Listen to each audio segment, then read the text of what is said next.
ልጅነቴን አላስታውስም።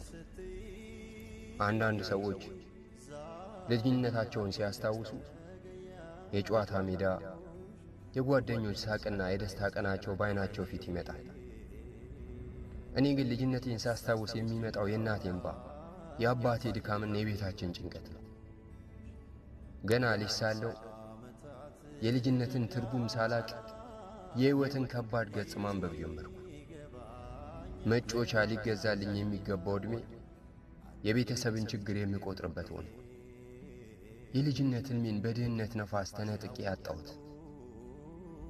ከዚያም አንድ ቀን ቤተሰቤን ከችግር ለማውጣት በሚል ተስፋ ሀገሬን ትቼ ወደ ስደት ጎዳና ገባሁ።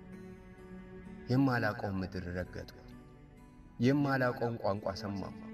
የማላውቃቸውን ፊቶች አየሁ። ነገር ግን በዚያ ሁሉ መካከል የናፈቀኝ አንድ ነገር ነበር። ያ ያልኖርኩት ልጅነቴ። ዛሬ እኮ በስደት ሀገር ውስጥ ሌትና ቀን እየሰራው ለቤተሰቤ ገንዘብ እልካለሁ። ሰዎች የሚያዩት ፈገግታዬን፣ እኔ ግን በውስጥ የተሰበረውን ልጅ አውቀዋለሁ።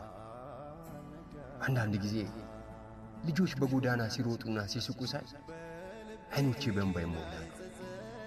ምክንያቱም እኔ በዚያ ዕድሜ ሳቅን ሳይሆን ኃላፊነትን ተሸክሜ ነበር። ልጅነት አንዴ ብቻ ይመጣል፣ ሲያልፍ ግን አይመለስም።